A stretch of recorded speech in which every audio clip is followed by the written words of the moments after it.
Vou fechar a porta aqui, tá, amor?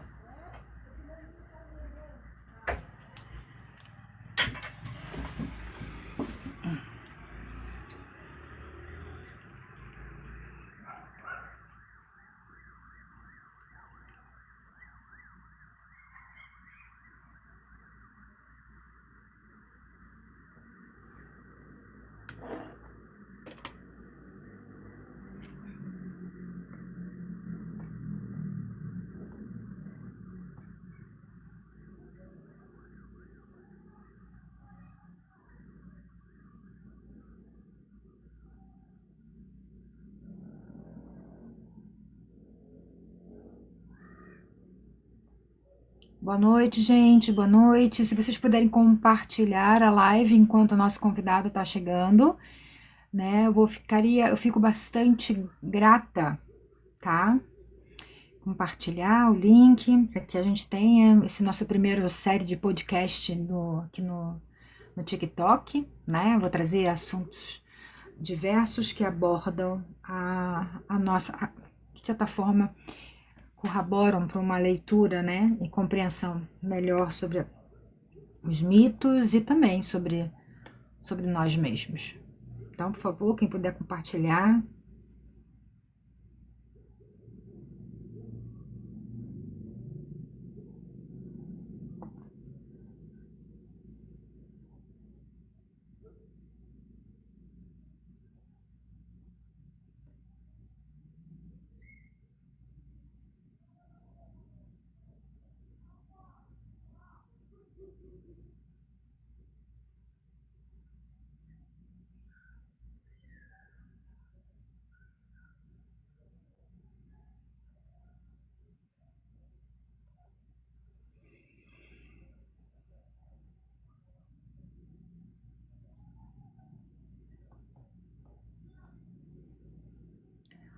Papá.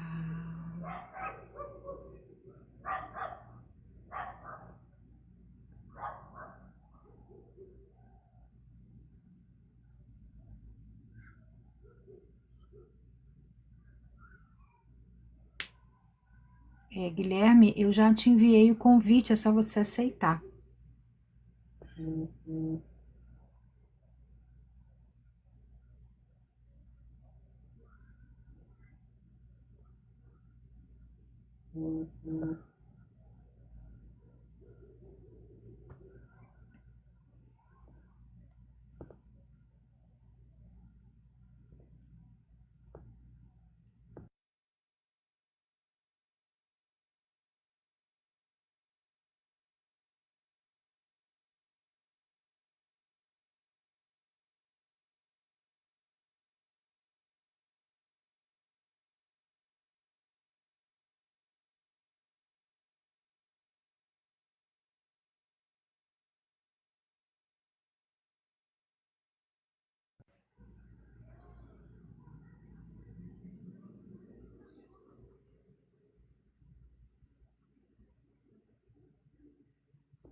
O nosso convidado tá. Quer saber se essas plataformas aqui é um pouco tensa, né? Eu mandei convite aqui, tá convidado. Vamos ver se ele consegue responder. Por isso que eu gosto de entrar um pouquinho antes para poder organizar isso daí. Vamos lá.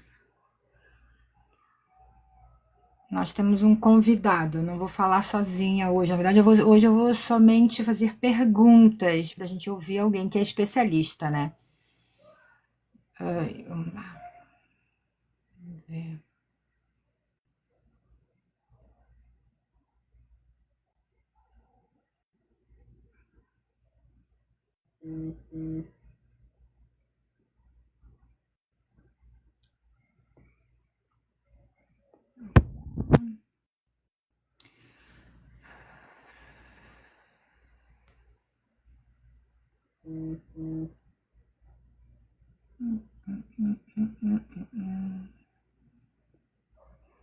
Vamos lá.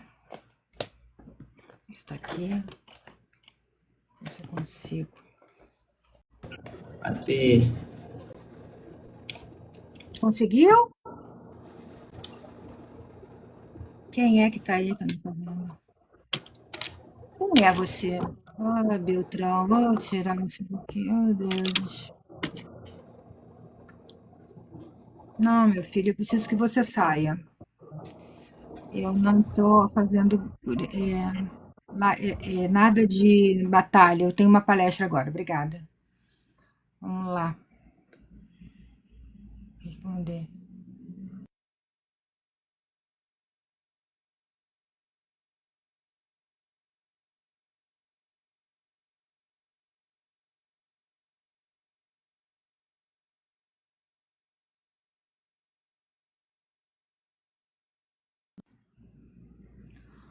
Oi, estou aqui, mas com ok. Vamos lá. Eu vou te mandar um convite, você vai ver o convite aí na tela, tá? Pronto. Vê se não aparece o convite para você aí na tela.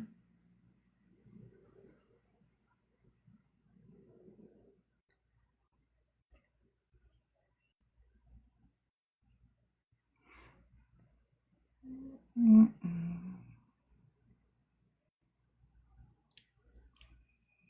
Aqui embaixo tem um símbolo do infinito e no lado tem dois bonequinhos.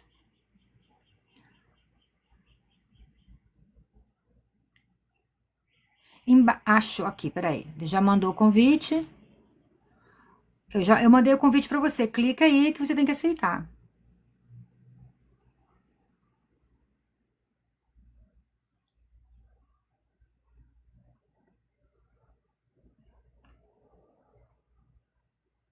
Ó, eu cancelei o convite, tá bom? Vai ali você naqueles dois bonequinhos ali e pede para entrar aqui na live, que eu te aceito.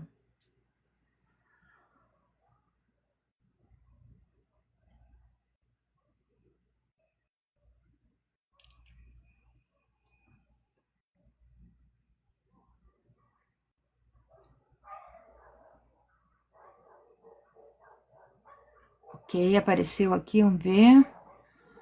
Não.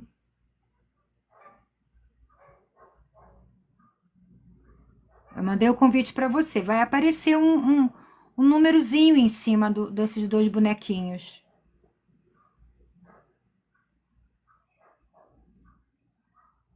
Ah, tem um espaço ao lado da câmera da Alfeia com mais que solicitar embaixo. Só clicar nele. Isso.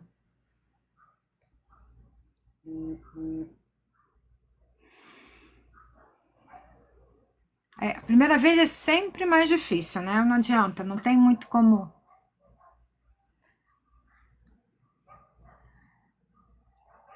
É sempre mais complicado, não tem problema não. A gente tá, faz parte, né?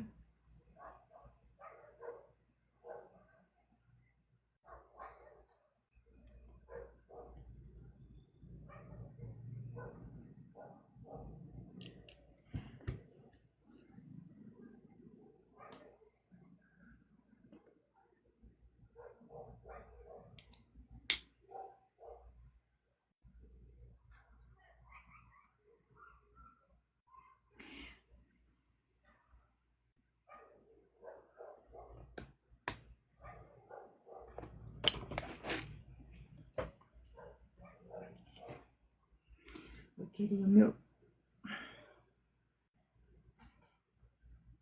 Fica pior. Conseguiu, não.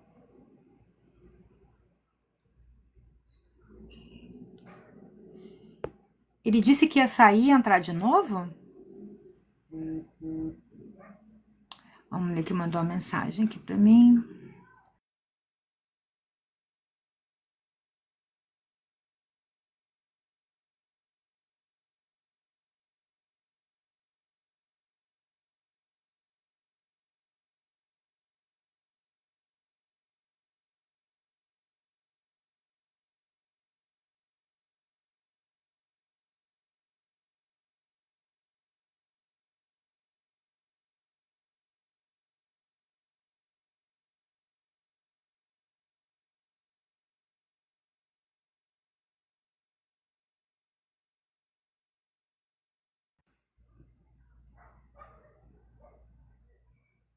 É que ele está tentando entrar pelo computador. Eu não sei. Na verdade, eu baixei hoje o meu TikTok aqui no estúdio aqui e eu não sei como é que a gente entra por aqui, não sei. Então, pedi para ele entrar pelo telefone, que eu acho que vai ser mais fácil. É, o estúdio é diferente, então eu não sei. Eu sei pelo WhatsApp, né? Ou pelo WhatsApp, olha, por aqui. Pois é, eu também. A Vistu tem pré-requisitos diferentes para entrar, eu. E olha que eu mandei convite, eu acho mais fácil entrar pelo celular mesmo. É algo que eu tenho que treinar e olhar direitinho antes de fazer. Eu até pensei para fazer uma estrutura legal, que dá para fazer um monte de coisa, né, pelo computador, mas é muita tecnologia, né? Vamos lá. Agora, eu ver aqui, ele saiu, ele tá aqui ainda. Ah, ele saiu da live, ó. Ah, não, ele tá aqui ainda. Uai, vai ter que sair da live. Deixa eu ver aqui o que ele falou pra mim.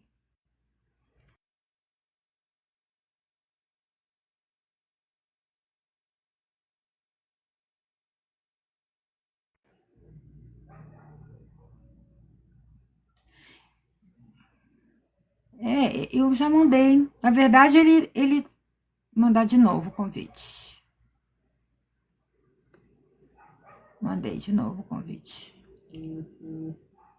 Ó.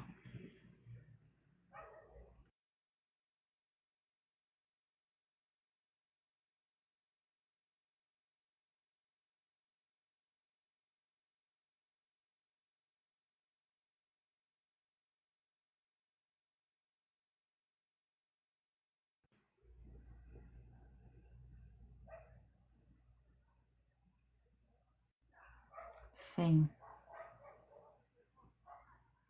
Gente, o nosso assunto, né, como eu falei aqui, vai ser alma, inconsciente, arquétipo, dentro da visão junguiana, tá? Então vocês podem. Ah, entrou! Olha.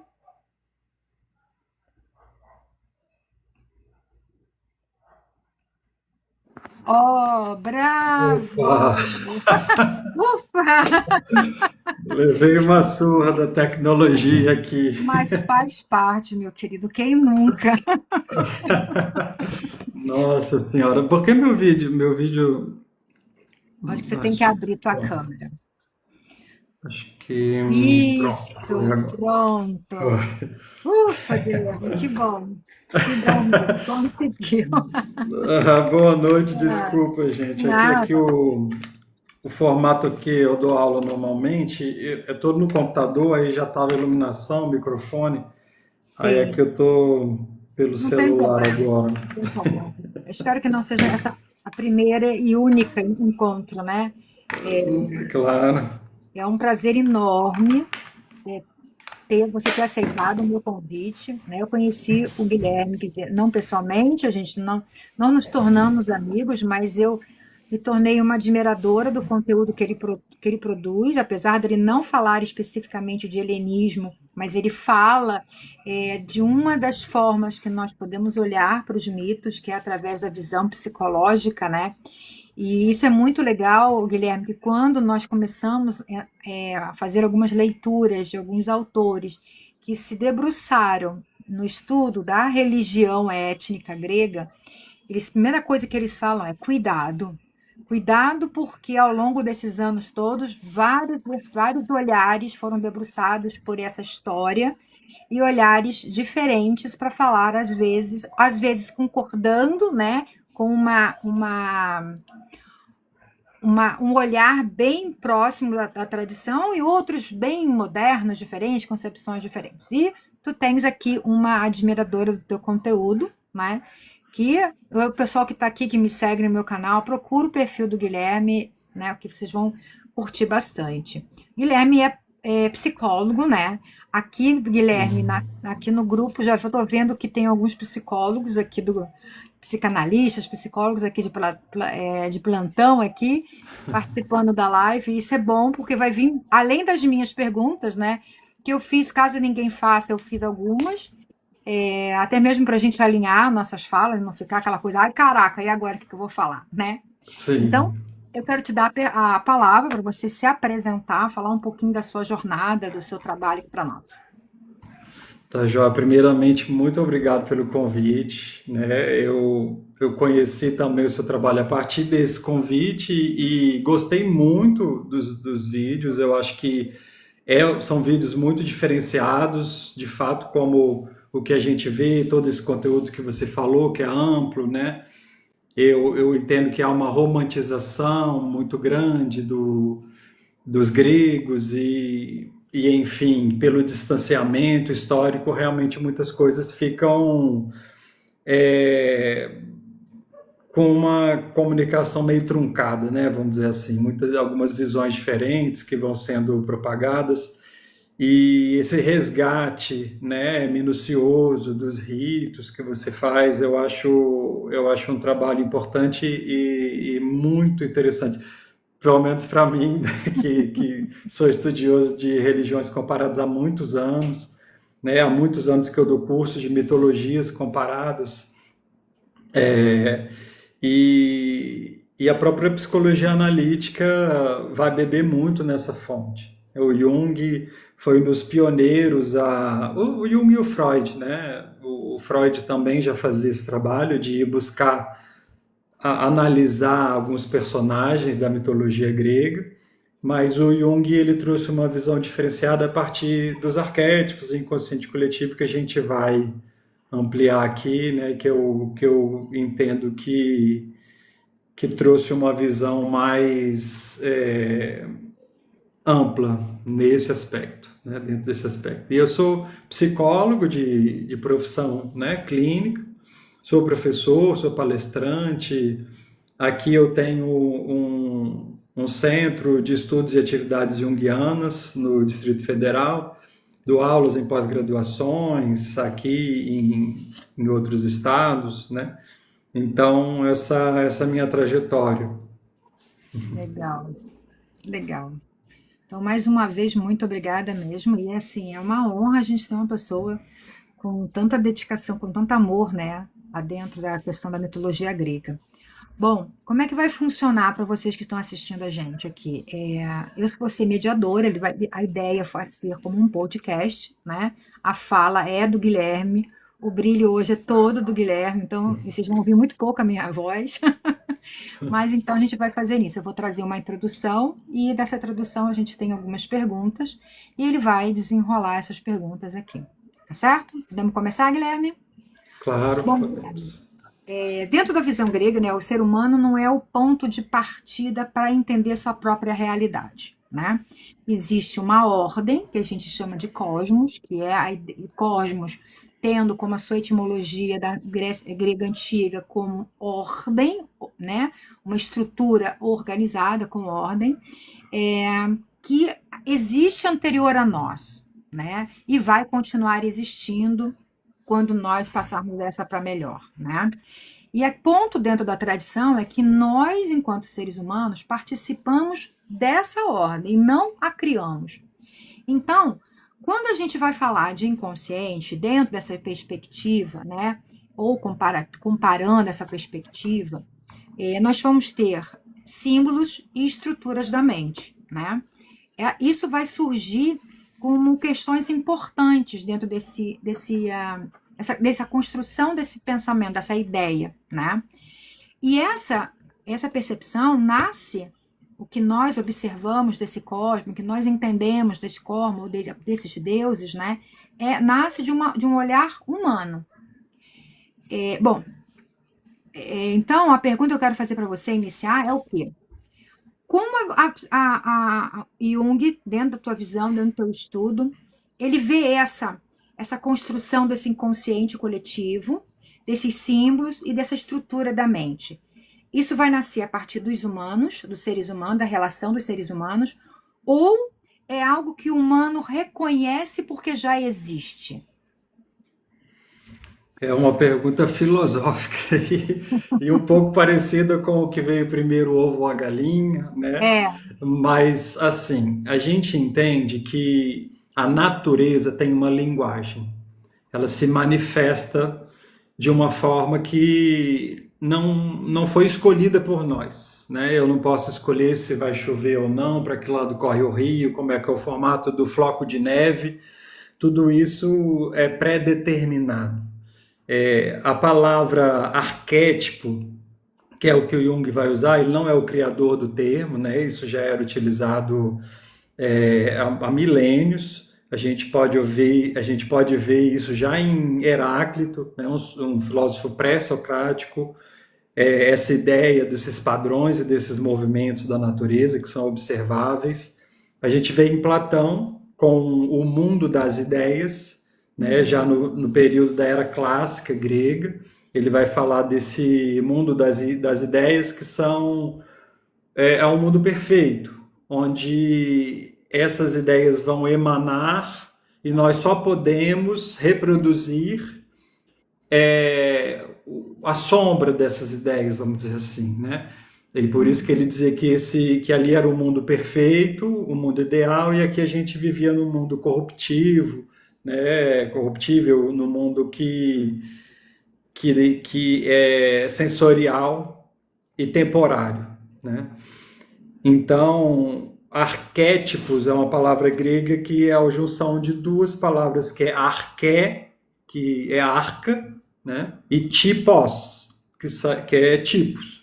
Então, se a gente for ver o sentido dessa palavra, porque o grego, você sabe bem que a gente tem que interpretar as palavras, né? É uma linguagem, é uma língua sagrada, né? É uma língua onde uma palavra pode ter diferentes significados e sentidos, mas arquétipos seriam ideias primordiais, tipos primordiais, né? O arca aqui vem, a gente pode entender como útero, como uma grande mãe, como aquilo que dá origem. Então, ideias primordiais. E nesse sentido, o Jung vai utilizar a filosofia kantiana, que ele traz ali as ideias a priori, entendendo que existe algo que pré-existe a nós, né?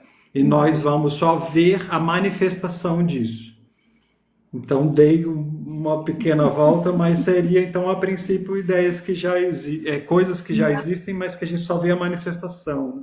sim, isso é fantástico. A tua fala tem muito a ver com alguns autores, né, estudiosos que falam sobre que os deuses são forças da natureza, são forças cósmicas e não a força da natureza em si.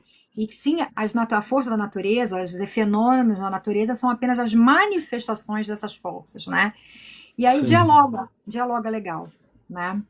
Deixa eu te fazer outra pergunta. Quando Jung fala do inconsciente coletivo, ele está se dirigindo, então, a esse algo que é universal, que já pré-existe, né? Ou de algo que é culturalmente construído? É uma excelente pergunta e normalmente muito trazida, né? E até a própria ideia de consciente coletivo ela é complexa. Tem várias camadas. A gente pode entender que o inconsciente coletivo tem várias camadas. A base dele, o núcleo, seria o que Jung chama de self, o arquétipo da totalidade. Aquele arquétipo que engloba todos os outros arquétipos. Tolkien vai jogar um pouco com isso na ideia do anel que governa todos os outros anéis, né, no Senhor dos Anéis. Então, e comumente o símbolo do self é o rotondo alquímico, né, é o Ouroboros, essa ideia circular, e ali vai ser a base, essas bases dessas ideias primordiais, platônicas, vamos dizer assim, né, e essas ideias elas vão se manifestando. E as diferentes culturas vão enxergar e nomear isso de formas diferentes. O que eu gosto particularmente de estudar religiões comparadas e mitologias, né, comparadas, é que se a gente olhar lá para os sumérios, que são o primeiro panteão politeísta, que a gente tem registro histórico, provavelmente devem ter existido outros, mas que a gente tem registro histórico através das tabuletas de argila, né, em linguagem cuneiforme. Ali a gente tem já os atos dos deuses, e os deuses sempre ligados a alguma manifestação da natureza, né? A gente tem Dumuzi, que é similar a Deméter, por exemplo, que ele, no caso, é o deus dos grãos, dos cereais, e havia rituais, e havia mitos falando dessa descida de Dumuzi ao submundo, dessa volta dele, as estações do ano, né? Rituais assim como o mistério de Eleusis, né? Tinham rituais também, a deusa Inanna, que está relacionada também, de certa maneira, à fertilidade, mas à sedução, né? Essa questão relacional, né? Um aspecto assim que tem várias deusas, a gente tem Inanna, tem Afrodite, tem Oxum, tem Freia, em diferentes culturas, né? A gente tem essa manifestação desse feminino que seduz, né? Que tem uma certa sagacidade, uma esperteza, e claro que com variações, né? Com variações. Então, os arquétipos, o inconsciente coletivo, ele vai nesse sentido, a cultura é que vai moldar essa imagem que a gente vai ter do arquétipo. Então a gente faz uma diferenciação que as pessoas confundem muito. Muitas vezes a pessoa olha a imagem e chama de arquétipo, mas o arquétipo é a força que está por trás da imagem. Então se a gente tem o Deus que governa o panteão, que é Zeus na mitologia grega, e a gente tem Odin na mitologia nórdica, a gente está falando do mesmo arquétipo, né? Desse que espalha as raízes, né? As sementes, perdão, que anda pelo mundo, que interage com os homens, que tem vários filhos. Existem aspectos similares em diferentes deuses, e são as imagens arquetípicas. O arquétipo é essa figura do que espalha sementes, né, do andarilho, cada cultura vai enxergar de forma diferente, também de acordo com seus próprios hábitos, né, dando uma roupagem diferente aí.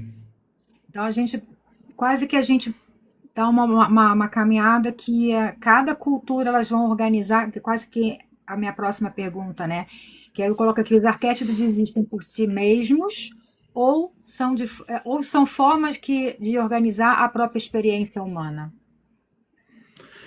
Eles existem por si mesmo e eles ajudam a organizar. As duas coisas. As duas coisas. Porque isso é uma outra coisa que a gente, pelo menos quando a gente começa a estudar uma religião étnica, pelo menos eu tenho esse entendimento, né? Que a comunidade, ela se organiza a partir das observações, a partir das suas observações, ou seja, de algo concreto que já existe ao seu redor, eles geram esse inconsciente coletivo de suas verdades, essas verdades, elas são quase que se tornam objetivas, porque aquela comunidade, ela elegeu como a estrutura de um pensamento, de um entendimento de vida, e é como se as coisas, é como se eu olhasse para o mundo, né? Olhasse para o mundo e independente da cultura e da cidade que eu nasci, eu vou identificar essas forças que estão nesse mundo, né? E a gente acaba somente nomeando-as de formas diferentes. Pelo menos, é um entendimento que eu tenho. Eu não sei se dialoga com o que Jung fala sobre essa percepção humana sobre as forças cósmicas, né? Não sei. Bom, quer falar alguma coisa?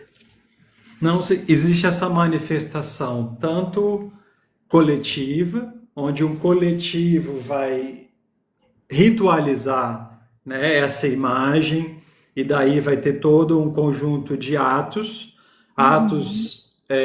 voltados a essas divindades, por exemplo. Se aqui a gente fala em divindades, mas o arquétipo ele se manifesta nas pequenas coisas na nossa vida também, né? Nós temos, o tempo todo nós temos manifestações arquetípicas, porque nós nos comportamos, muitas vezes, muitos dos nossos comportamentos são movidos por instintos. Para Jung, os instintos estão intimamente ligados aos arquétipos. Eles não são sinônimos, mas todo instinto tem uma motivação arquetípica. Todo instinto. E nós somos muito movidos por esses instintos, né? Então, nós temos padrões de comportamento que são repetidos desde que o mundo é mundo, desde que a gente se entende, né, por ser humano, a gente vê padrões. As tragédias gregas mostram muito isso, né? Claro que ali de uma forma bem dramatizada e amplificada, mas nós vivemos manifestações disso o tempo todo nas nossas vidas, né? Bom, uma outra pergunta, você já falou, agora eu vou perguntar para você a última pergunta sobre esse primeiro bloco, né? Tá bem organizada, né, gente? Mas tem que ser, né? Tem que ser. Existe diferença entre símbolos e arquétipos dentro da psicologia junguiana? Sim, é uma ótima pergunta que também traz muita confusão, né? O símbolo é quando há uma percepção desse padrão, vamos dizer assim, né? E o ser humano nomeia esse padrão e começa a existir um culto a esse padrão. Ali a gente pode entender que essa imagem é simbólica. Essa imagem vai simbolizar o arquétipo, a linguagem do arquétipo, né? Então, quanto mais pessoas acreditarem nesse símbolo, investirem, terem fé, né? Isso é um ato de fé. Quando, através da fé, eu creio num símbolo, ele ganha força na linguagem junguiana. Ele vai usar o termo antropológico mana, né? Ele fala que esse símbolo fica carregado de mana. E mana, na linguagem da psicologia analítica, a gente pode entender como energia psíquica. Então ele é muito forte, ele tem um poder muito grandioso sobre o nosso psiquismo, né?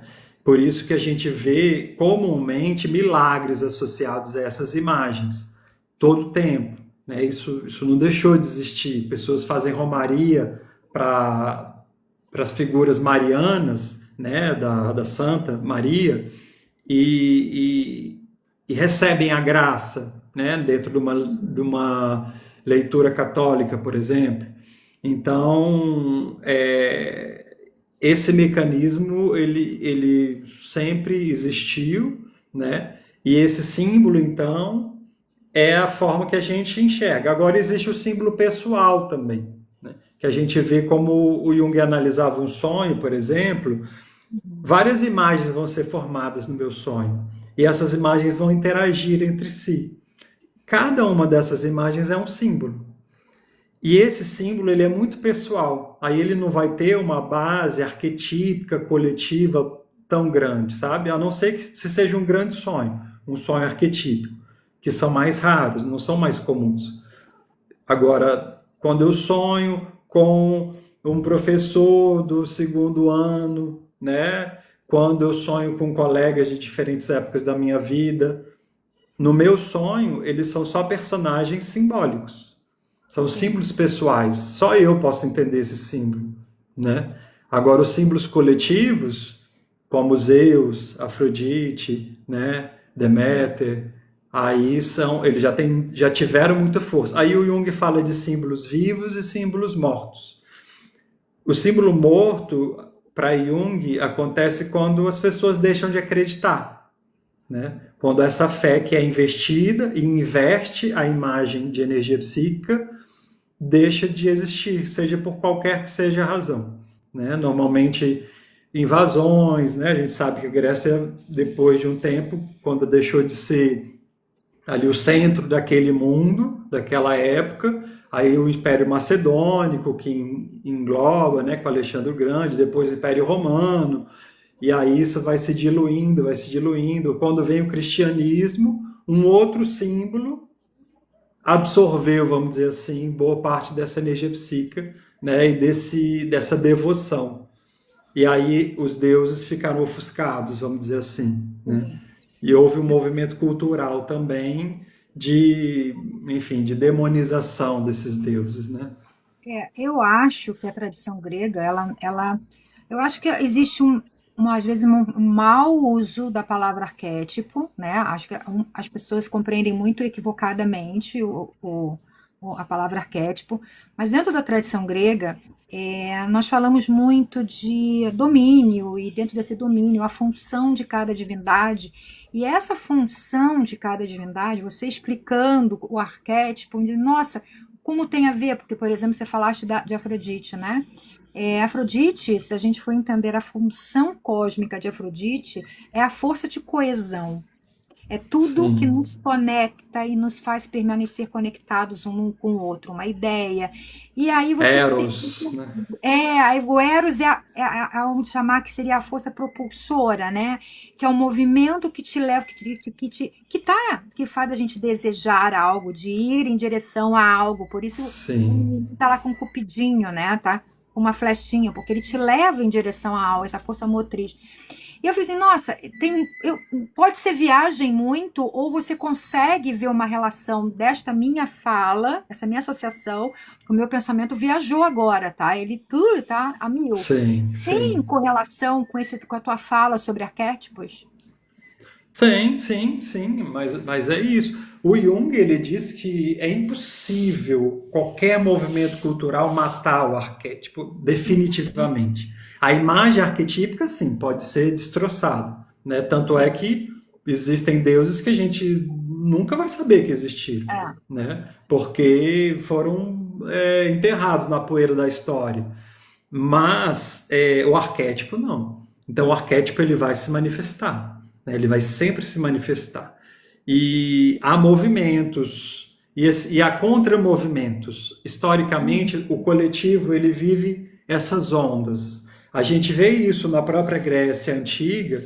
A Grécia de Homero não é a mesma Grécia de Exídio, que não é a mesma Grécia de Platão, né? Ali, inclusive, há diferenças na própria vivência em relação a esses deuses, né? Na época do teatro, questionamento, né? O questionamento exatamente. não é a mesma da época minoica, tampouco a mesma da época micênica, né? E tampouco a Sim, época de Próclo, que eu sou apaixonada por esse filósofo, assim, só que me deixa maluca. E são épocas diferentes, né? Mas acho que eu vejo, desculpa te cortar, mas eu vejo essas épocas todas como uma continuidade e a construção desse próprio pensamento. Não sei se você pensa igual a mim. sim, sim. O que a gente observa, agora fazendo uma leitura arquetípica, né, Tá, vamos dessa lá. história, a era minoica, do rei Minos, do Minotauro, né, de Uhum. Creta, ela era mais matriarcal. O Junito Brandão traz, o Joseph Campbell trazem muitas evidências de que havia o culto às grandes mães, né? Os deuses masculinos eles não tinham tanto poder ou força ou presença. Na verdade, o poder ele era horizontal, ele não era vertical, e havia uma alternância de poder entre as grandes mães. Então, era uma grande mãe, Deméter, Perséfone não era a filha, né, de Deméter, era uma grande deusa, uma grande mãe como as outras. Inclusive, elas tinham o poder sobre o oráculo de Delfos. Essa história está num livro da Lauris Capira, chamado O Complexo de Cassandra. É um livro maravilhoso, onde ela fala desses Esses dados ela movimentos. pegou em que momento histórico? Em que linha? Linha A ou linha B? Ela vai trazer ali essa transição, né, do período minoico para o período ateniense, né, quando Sim. micênico, né, a Porque transição. a linha A, na época de minoico, nós não temos nenhuma tradução concreta que pudesse realmente Sim, nomear, né, as divindades envolvidas ali, né? sim, na linear B que a É a gente partir começa a ter, da linha né, B que nós temos. Por isso que eu estou perguntando. sim, sim. Falar de minoicos com nomenclaturas assim, mas Sim, o que a gente tem baseado em. são contos, né, que depois são contados, muito provavelmente posteriormente, né, Sim. e que vão falar de versões, de diferentes versões.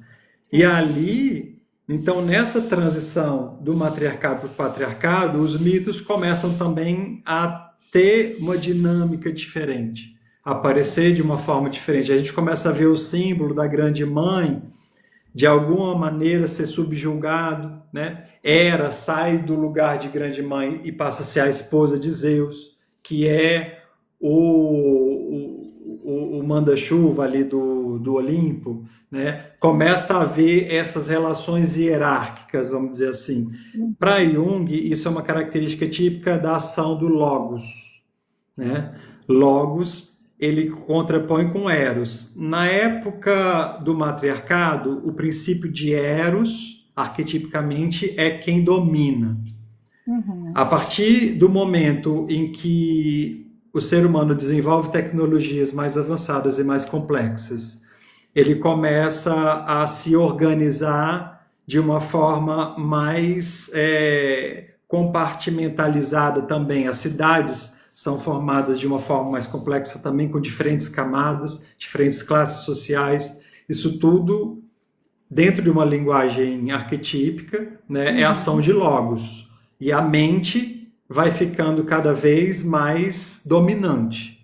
O raciocínio, o racional vai dominando. E quando a gente chega em Platão e Aristóteles, a gente vê o ápice disso na civilização grega.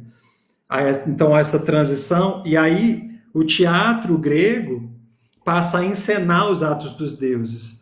Mas há uma diferença já na própria crença, nos próprios ritos começa já a mudar ali nesse mesmo, já naquele tempo, né? Uhum. Como um reflexo do desenvolvimento desse intelecto, vamos dizer assim, né? Sim, sim. É um ponto de vista interessante. É conflitante, né? Quando nós pegamos a leitura de funções cósmicas das divindades, não tem essa separação de poderes como muitas vezes a modernidade carrega, né? Principalmente Zeus não existe sem Hera e Hera não existe sem Zeus, porque Zeus não é o chefe, né? Os dois são chefes, porque um complementa, um garante que a ordem se manifeste. São olhares de Sim, construções diferentes, que são interessantes, mas que, no fundo, você consegue subtrair a ideia do arquétipo, inclusive dentro dessa própria visão, essa própria leitura diferente, né? Que pelo menos eu carrego para mim. Uma coisa. sim. Vamos Mas lá. é assim, exatamente, é o que você falou. Os arquétipos, eles não estão nem aí para como a gente enxerga eles, né? Sim, Só que a cultura vai nomeando e vai dando forma, né? E esses exatamente o que você mitos vão falou. mudando. Como Então, você falou. os mitos têm uma natureza assim, à medida que. Porque isso vem também com a invasão dos dórios, né? Dos indo-europeus. Então, esse povo era mais bélico. Esse povo era mais. Eles tinham umas visões diferentes, né? Eles eram politeístas também, mas aí acontece vários sincretismos nesse momento. Sim. Não, exatamente, o próprio processo histórico do mundo, né? Assim, as próprias invasões que houveram na Grécia, por romana, depois os bizantinos, depois os otomanos, tudo isso vai Sim, mudando o consciente coletivo acerca do sim, olhar sobre esses deuses. Não, por isso que eu estou te falando, eu estou fazendo uma fala, mas eu tenho uma grande consciência desse processo de transformação. É o que cabe no meu momento, né, de existência. Eu estou com tempo para isso, como diz o meu marido, né? É resgatar esse olhar mais antigo em relação aos deuses. Mas eu mega entendo e tá fazendo sentido para minha cabeça. Tá fazendo sentido para minha sim, cabeça. sim, sim. Vamos lá.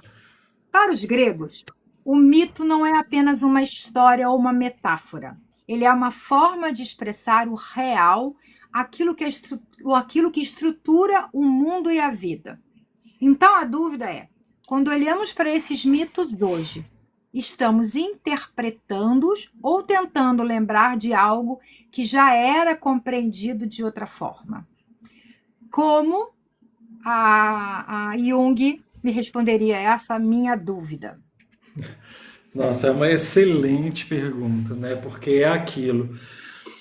Sempre que a gente olha para o passado, ainda mais o passado que aconteceu há 2000 e poucos anos atrás, dependendo da época, 3000 anos atrás, né? A gente corre o risco de cometer vários anacronismos, né? De tentar traduzir aquilo ali para a forma que a gente pensa hoje. O Leandro Carnal, ele dá uma entrevista que eu achei sensacional a fala dele, eu acho que se encaixa muito nisso que você está falando. Ele fala que a gente está vivendo um tempo, e isso ele vai se basear no filósofo sociólogo Bauman, que fala da modernidade líquida, né? Que as pessoas hoje partem muito assim, como eu penso e como é que eu quero ver o mundo, e eu quero encaixar esse mundo na minha visão. O eu está muito inflado hoje, né? O ego está muito inflado. E aí ele dá o exemplo, o católico, ele fala, eu sou católico, mas eu não acredito que a Maria era virgem. Né? Isso daí é balela, a ciência já provou, não acredito. E eu não acredito que Jesus era filho de Deus e tal. Aí ele pergunta, então por que você se diz católico se você não acredita em nenhum dogma católico? Né? Antigamente, acreditar era uma necessidade para você seguir uma religião, né? E isso era fundamental. Ninguém questionava a existência desses deuses e a manifestação deles, né? E quando se fazia um ritual, porque o que é o mito? O mito a mitologia é um conjunto de histórias sagradas que falam dos atos dos deuses. E aí tem uma diferença que alguns estudiosos fazem, que é assim, eles só entendem que mitologia é o que existia um rito por trás.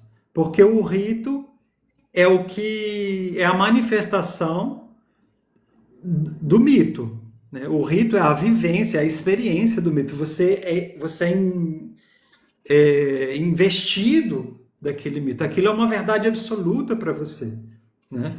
Não há um questionamento. Então, existe os mitos e depois vieram surgindo histórias com temáticas mitológicas, como o teatro grego, todas as tragédias. Né? A gente tem Ovídio falando sobre as metamorfoses, né? Aquilo ali depois são histórias com temática mitológica. Aquilo não é mitologia. Né? Uhum. Mas quando a gente fala de mito mesmo, então esse mito ele é ordenador, né? Ele dá sentido.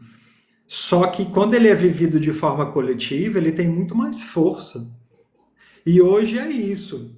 Hoje eu falo, não, eu vou estudar mitologia grega, eu gostei, me afeiçoei aqui a um deus, e eu vou, então, me decido a fazer as minhas práticas aqui para esse Deus de uma forma totalmente aleatória, né? E eu vejo que você traz uma educação nesse sentido, que existe toda uma ordem, existe toda uma razão por que eu faço, né, isso ou aquilo, e em qual ordem eu faço, porque senão é isso.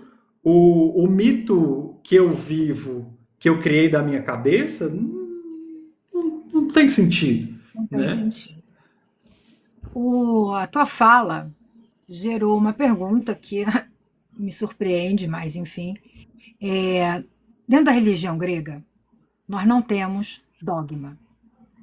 Eu Sim. não preciso, inclusive, nem acreditar na existência dos deuses. É Entendi, totalmente entendi. ortoprática, né? Então, nós vamos ter norteadores como o arete, né? A excelência, temos o metro, a medida certa, a sofrosine, nada em excesso, Sim, né? A gente vai ter várias outras palavras, ethos, que vão trazer o desenvolvimento do bom senso, o nous, né? sim, sim, E aí a gente só precisa, a gente tem como grande objetivo nos entrarmos em ordem com esse cosmos. Não temos um caderno que diga faça assim, assim, assim. Temos ideias que devemos desenvolver e compreender essas ideias. E aí as pessoas estão falando que é um excelente argumento. Como seguir uma religião, mas não acreditar num dogma? E a outra? Helenismo tem dogma dentro da religião helênica, né? É que é diferente. Por São favor, ótimas traga questões, ótimas questões. traga o seu ponto de vista em relação a isso. Vamos lá. Joguei uma To- bomba para ti agora, né? Literalmente, saiu do script. Sim, todos esses termos que você falou fazem parte de uma cosmovisão, né? De Isso uma aí. visão de mundo, uma visão de cosmos, uma visão de como eu vou me orientar nesse mundo, como eu vou agir. Quando a gente fala em metron, a gente está falando que eu tenho que entender, como você bem usou pelo meu bom senso, que eu só posso vir até aqui. A partir daqui é território divino. E a gente tem Uhum. diversos mitos que mostram isso, né? Belerofonte, ele é um grande herói, ele faz grandes feitos, ele se sente divino, ele monta em Pégasus e ele vai buscar o seu lugar no Olimpo porque ele decidiu, né? Bem geração Z, vou piada. Aí o Zeus está olhando lá de cima, né, do Olimpo, aí manda uma abelhinha picar a bunda de Pégasus. Pégasus Acabou. no meio do caminho, né, relincha, começa a se balançar e Belerofonte cai para sua morte. Aqui uma história mitológica que está ensinando alguma coisa, Sim. né? Ela Limite. está falando, limite-se ao seu lugar. Quando Aracne se compara com Atenas e diz que ela Verdade. tece melhor que Atenas, ela recebe uma paulada e é transformada na aranha, né?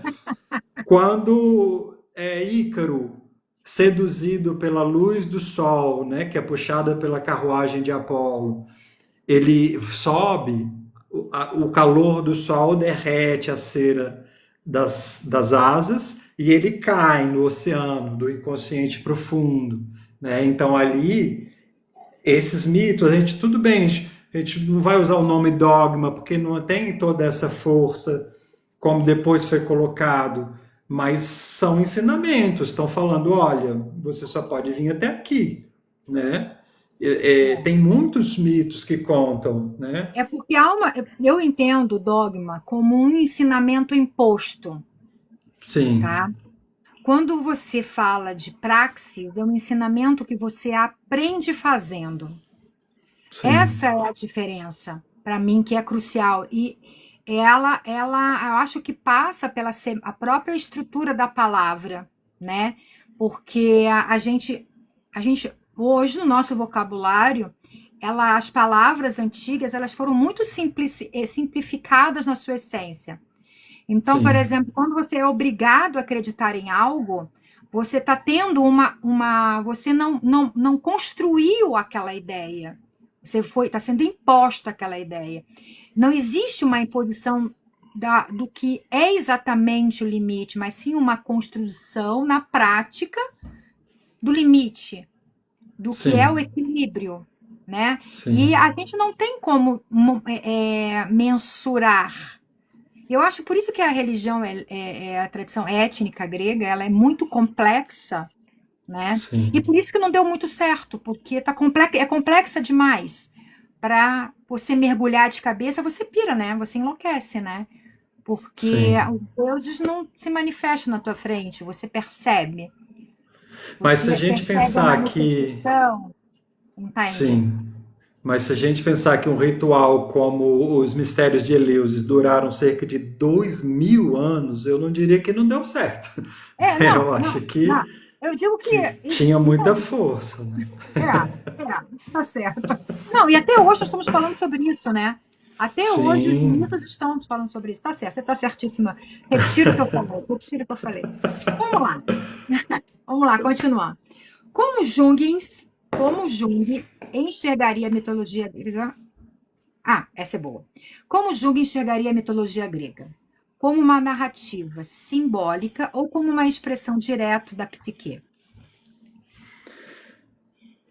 As duas coisas. Ela é o arquétipo, como eu disse, ele se manifesta, né?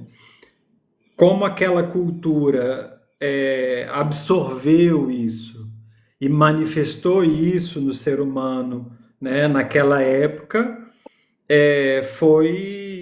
foi de uma forma, vamos dizer assim, desse casamento, surgiu desse casamento, né? Sim.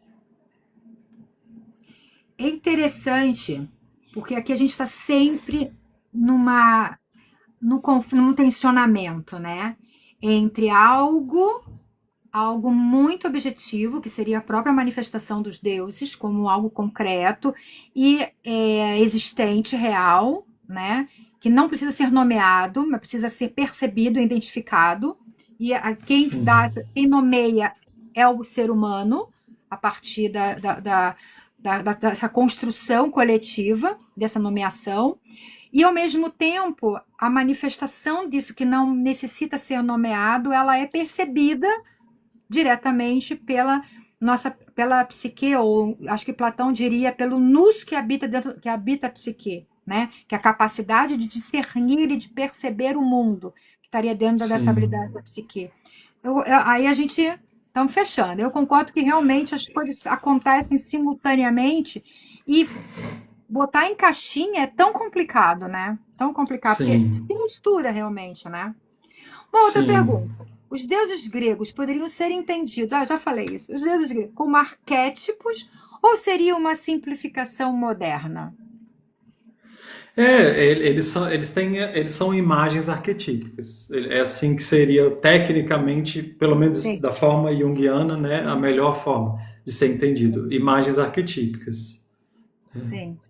E pela tua explicação, eu creio que faz sentido agora para mim. Antes eu brigava com os arquétipos, eu achava os arquétipos horrorosos, eu ficava revoltada. Ah, eu odeio esses arquétipos. Agora eu estou conseguindo ver os arquétipos um pouco diferentes, mas não, eu acho que está fazendo entender realmente, está fazendo sentido, né? Porque como eu não estudei Jung e o que chegou a mim é o que vem da internet, é o que vem dentro desse coletivo simplificado da informação, eu falei, ai, não, Sim, entende? sim. Então, tô gostando, começando a gostar desses arquétipos, viu, Guilherme? Começando a gostar. Bom, quando olhamos as figuras como Zeus, Atenas ou Dionísio, estamos olhando para forças psíquicas ou para algo além disso? Pois são forças psíquicas que, que têm essa base. É porque, assim, essa desinformação é realmente muito grande. Inclusive, tem até junguianos que faz confusão, né? Que às vezes acabou de aprender, aí já quer ficar falando, e hoje em dia todo mundo fala, né?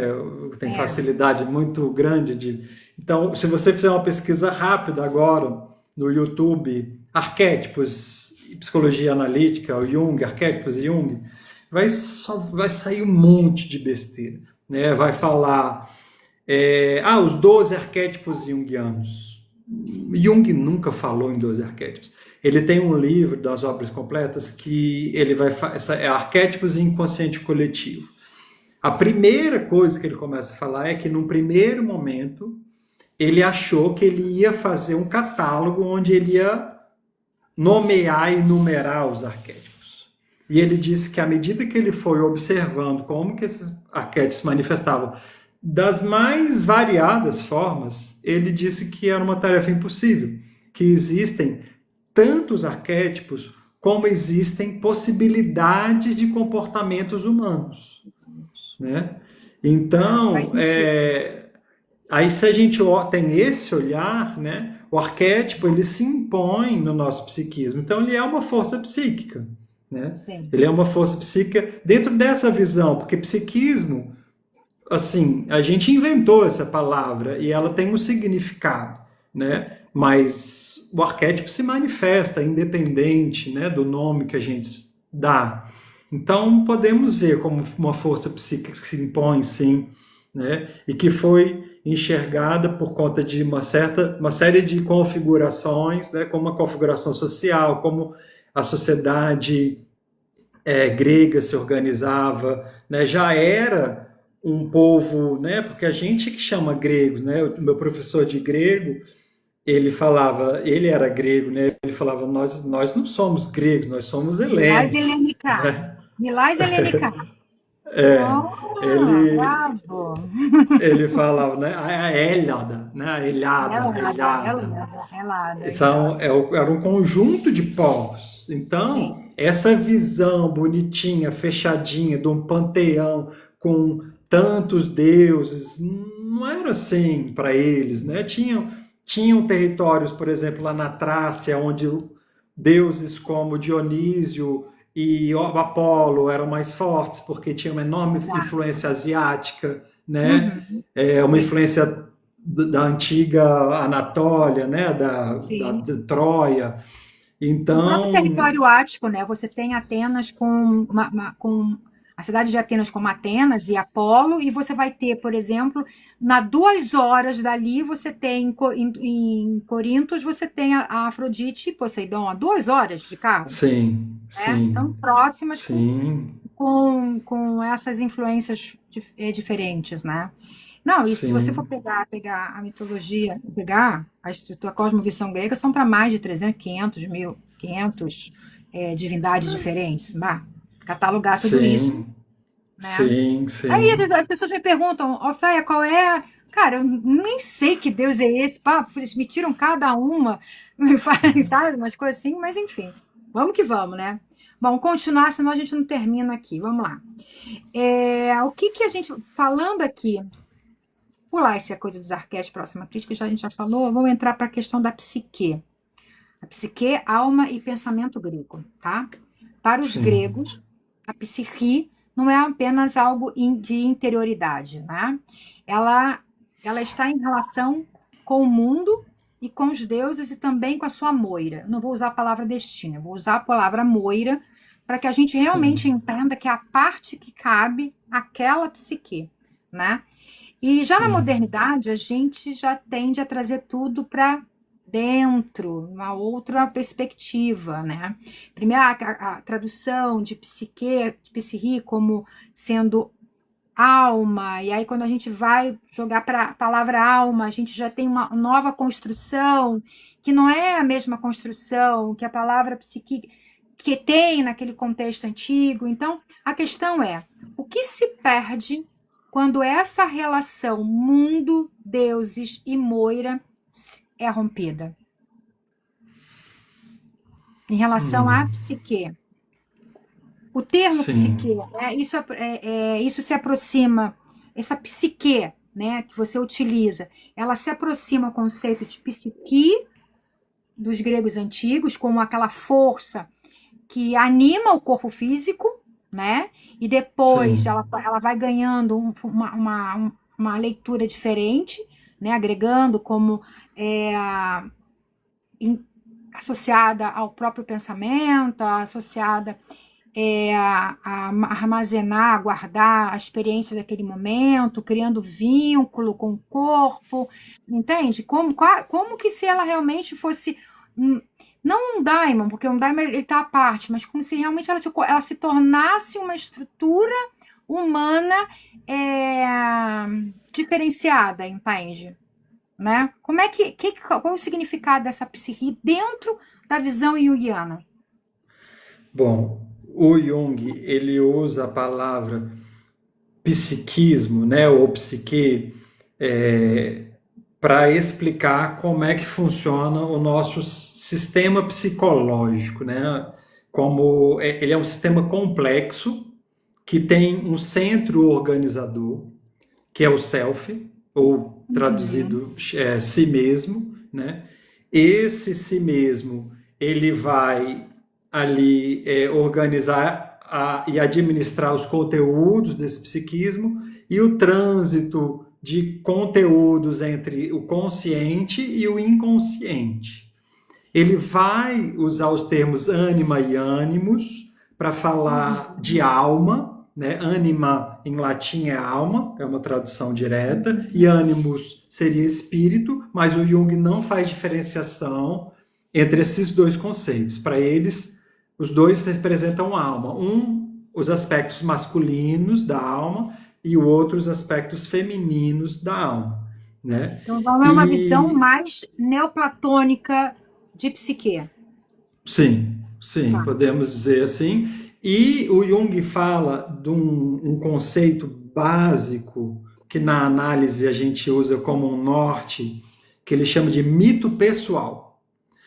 Qual é o meu mito pessoal? Bom, eu nasci em determinado país, né, em determinada cidade, em determinada família, que tem uma configuração X, Y, Z, né, e que já vai determinar uma série de coisas. Existe ali uma série de coisas que já estão pré-determinadas quando você nasce, só pelo lugar que você nasceu. Isso é o seu Sim, mito pessoal, né? sim, E aí, filosoficamente, a gente pode ter a hipótese ou acreditar que existe uma razão para isso. Aí vão ter sim. explicações espirituais, né, religiosas, de todo tipo. Mas, Esse enfim, mito que ele fala, eu poderia associar à nossa Moira, que o próprio lugar, a situação, o contexto que eu estou inserida, ele já me amarra, não é determinante, não é determinante, sim, mas ele já sim. vai trazer algumas situações, né, para que você possa estar acabando vivendo, experienciando aquilo que você deve experienciar, porque faz parte da sua essência, né? Sim, exatamente. É isso que o Jung falava. A partir do momento que você compreende o seu mito pessoal e Uhum. observa como que essas forças agem e o lugar que elas te colocam, você pode, através da consciência, fazer movimentos para ressignificar isso e sair desse lugar. Não é fácil, não é fácil. Freud, por exemplo, ele não acreditava muito, né, que você pode fazer muito a respeito disso. O Jung ainda falava que você pode, ele era mais otimista. Mas eu diria, na minha experiência própria, que existem coisas que você. Algumas coisas você pode fazer, outras coisas não, né? É, Outras coisas o destino se impõe, né? sim. Eu acho que filosoficamente quem explora isso muito bem é Shakespeare em Macbeth. Circunstâncias impõem determinados comportamentos, né? Às Sim, vezes você sim, acaba sendo levado por aquilo ali e você acaba fazendo. Eu queria que você falasse sobre isso, a pegar um ganchinho. Tem aqui o Caio fez uma pergunta que é interessante. Aí ele pergunta aqui: o inconsciente coletivo pode ser separado entre global e continental? Pela tua fala, sim, né? Você está colocando exatamente sim. isso, né? E pelo fato da São, região que cada um nasceu, né? Já tem esse inconsciente coletivo vibrando ali, né? sim. O Jung ele vai em 1925 ele vai dar um seminário onde ele desenha no quadro o inconsciente coletivo vindo de uma camada que é universal, né? Uhum, Aí vai vir assim para depois você tem uma outra camada que é uma camada coletiva no sentido assim dos humanos, o que é comum a todos os humanos, uhum, global. Aí você vai ter uma camada que é do seu país. O que é ser brasileiro? O que é ser americano? O que é ser francês, italiano? Tem várias características culturais que vão determinar muitos dos seus comportamentos por você nascer em um país. Ali tem um inconsciente coletivo do brasileiro, por exemplo. Né? E aí você vai ter o inconsciente coletivo da sua cidade. Você vai ter o inconsciente coletivo familiar. Né? sim, E aí você vai ter o seu inconsciente pessoal. O inconsciente pessoal dialoga com todas essas camadas. Né? Essa é a exatamente. grande diferença de Freud para Jung. Né? Que essa comunicação aqui ela é frequente e ela é viva e ela acontece. Dinâmica, Né? né? Ela assim, Ela é é dinâmica, né? dinâmica, Não dá para você exatamente. separar o que, que é realmente algo estritamente objetivo com algo subjetivo. A gente está sempre entrelaçando, não tem como separar a objetividade e a subjetividade das nossas relações, né? Sim, sim. Boa pergunta, Caio, obrigada. Agora vamos falar um pouquinho de tragédia, já que você já falou um pouco. Eu tenho umas perguntas sobre tragédia, né? Ah, A tragédia grega, ela não fala apenas de conflitos internos, né? Ela também tem uma visão sagrada, né? Até às sim. vezes, quando eu estive em, eu tenho, eu estou sendo presenteada pelas forças do universo, né? Aí, se eu falar Uhum. universo, o pessoal vai estar falando do cosmos, né? Eu tenho ido sistematicamente, tenho vivido um período do ano, eu estou que nem Perséfone, né? Um período do ano no Brasil, um período do ano na Grécia, né? Nessas minhas oportunidades, eu fui para o sítio arqueológico de Asclépio. E, curiosamente, você tem teatro lá. E esse teatro ele era usado como também uma ferramenta terapêutica, né? Isso é muito curioso, porque a cura por se ver nos dramas, né? Você se via nas tragédias e a partir de se ver nas tragédias você conseguia fazer uma leitura até melhor do que você estava vivendo, né? Então tem esse Sim, uso das tragédias também, nesse olhar mais eu, né?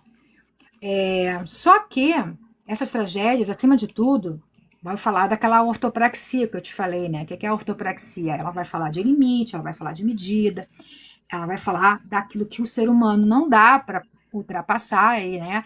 Ele vai falar muito do qual é a função cósmica do ser humano. Enquanto ser humano, o que te cabe realmente a fazer, né?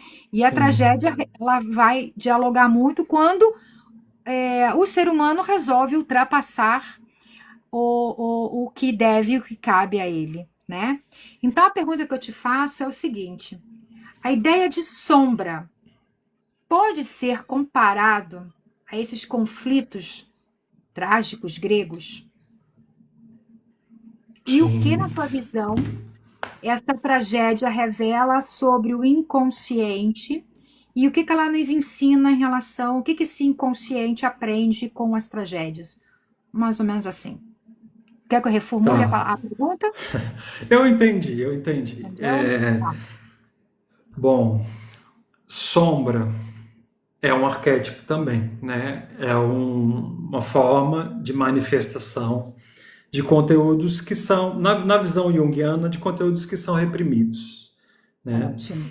E quanto mais a gente nega a sombra, mais ela vira um bicho-papão e nos engole.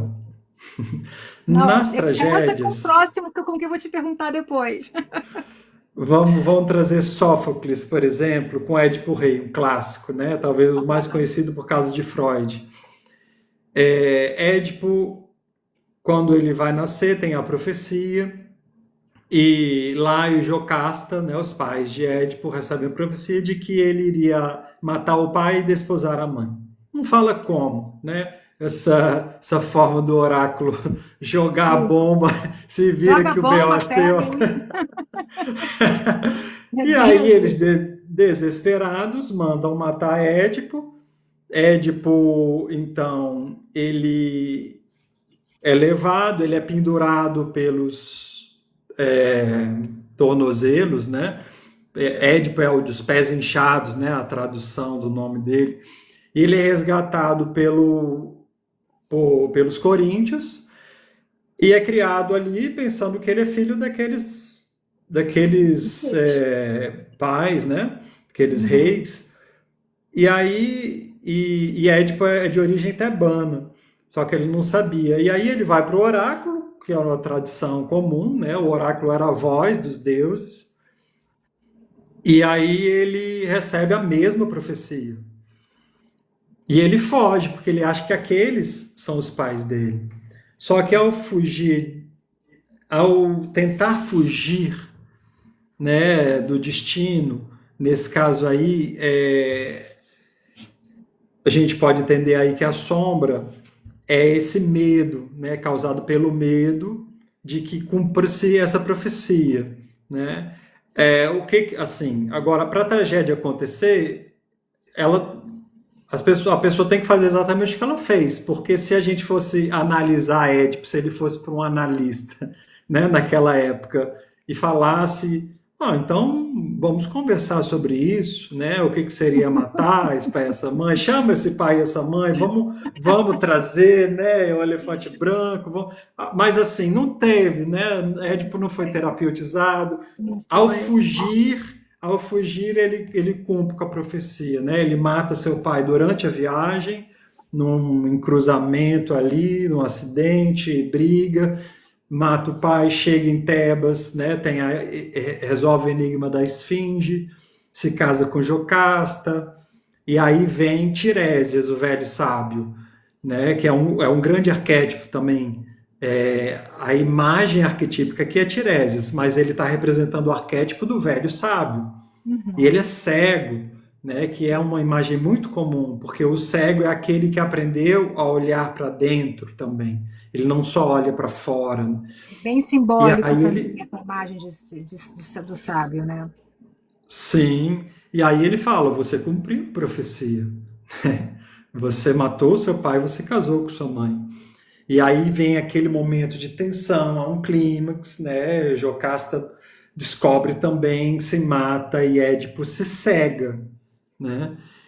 Aí que ele vai, aí é uma análise já junguiana, e o Jung faz essa análise em Símbolos da Transformação da Libido, um grande livro dele, e ele vai falar que Édipo cumpre com a sua individuação quando ele se cega, porque aí ele vai olhar para dentro, aí ele vai olhar para a sombra, aí ele vai olhar para a consequência de todos os atos que ele fez até ali e vai lidar com as consequências disso, né? Aí você tem o exílio de Édipo em Colono, né?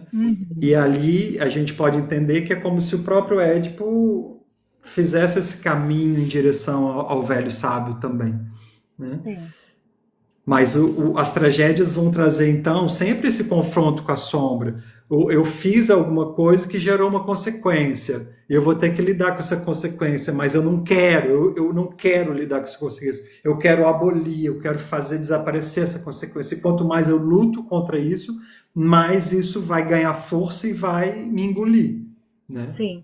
E é curioso porque as tragédias elas estão diretamente ligadas ao deus Dionísio, né?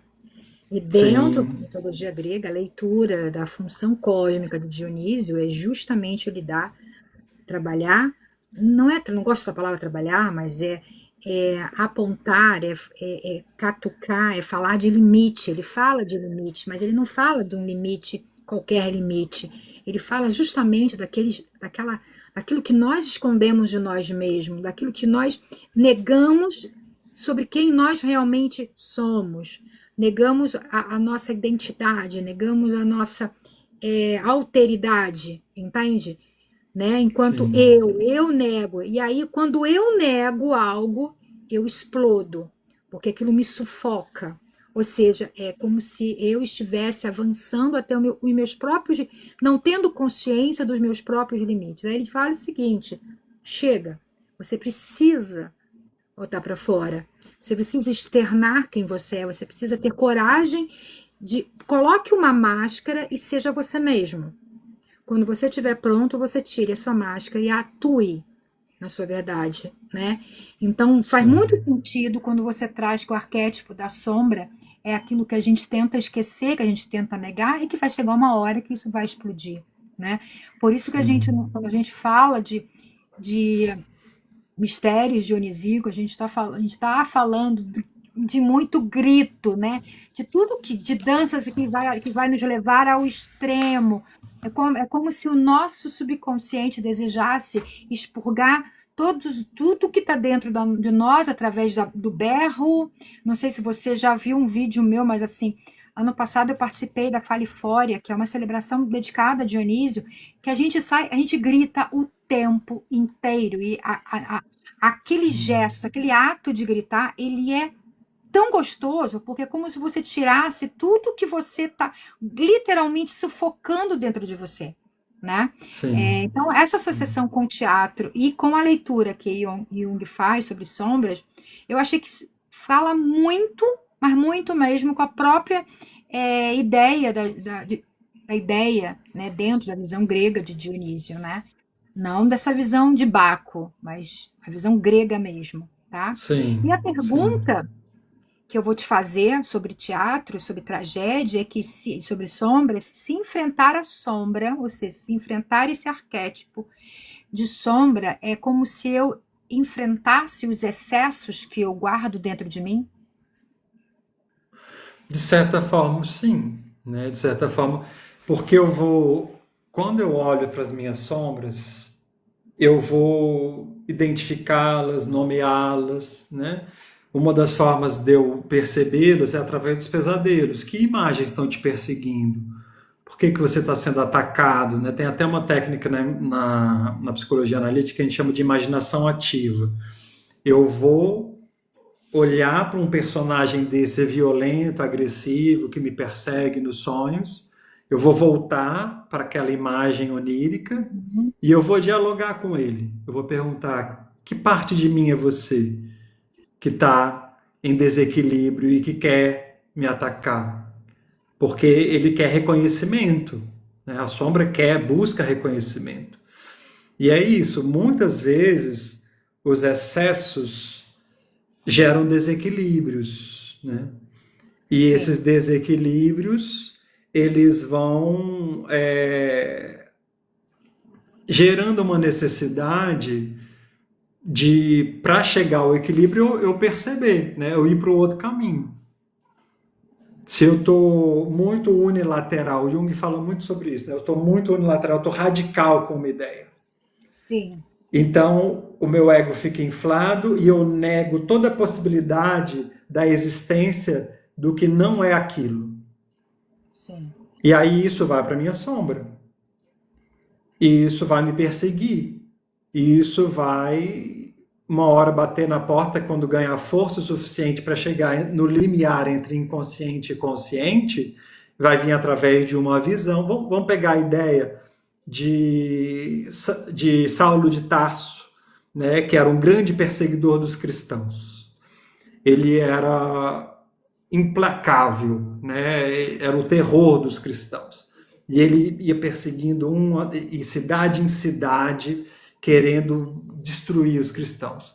E aí, quando ele vai entrar na cidade de Damasco, ele vê uma luz muito forte que o cega. E ele ouve uma voz: Saulo, por que me persegues? E ele tem uma síncope e cai. E ali ele é resgatado por Jeremias, que era o cristão que ele estava indo matar. E aí ele fica cego durante o tempo, ele recobra a consciência e ele percebe que Jeremias o trata com toda a amorosidade, né? Com muito acolhimento. E ali ele vai analisar e ponderar as consequências das suas ações. sim. E ele vai pensar como que essa pessoa que eu persigo, né, que está representada ali por Jeremias, pode me tratar depois de eu ter matado tantos cristãos, como que eu vim para matar ele, como que ele pode me tratar tão bem? E aquela voz ecoando, né, por que me persegues? E aí ele é convertido. Aí há uma enantiodromia, um termo de Heráclito, né? Uma mudança de polo. Ele Uhum. sai desse polo de perseguidor de cristãos e ele vira o maior, o apóstolo dos gentios, né? O que corre o mundo inteiro para espalhar a mensagem de Cristo. Sim.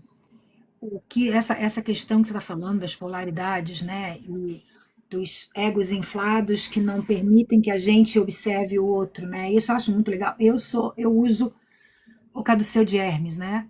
Justamente para Sim, me lembrar que as polaridades elas são complementares.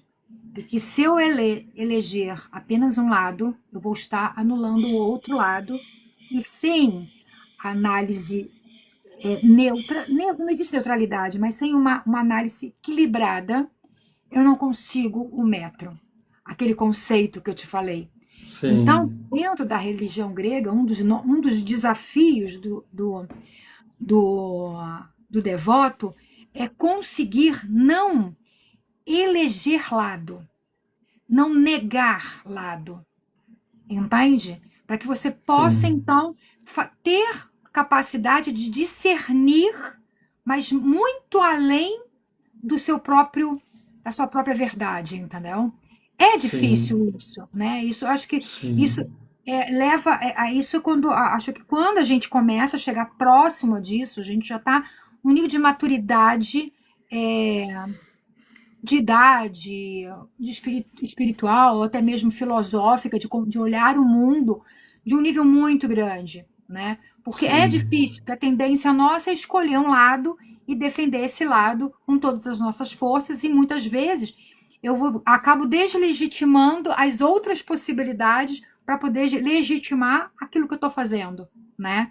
E essa tua Sim. fala parece assim que, não, acho que o Jung não era alienista, não, cara, tem certeza? Eu estou começando a achar que esse cara, ele gostava muito da antiga religião grega, viu? Bom, a gente já está terminando, tá, gente? Para não ficar muito extenso, apesar que eu estou adorando, eu continuaria conversando com você, Guilherme. Eu adoro isso, né? Com certeza ficaria muito, muito, muito, muito.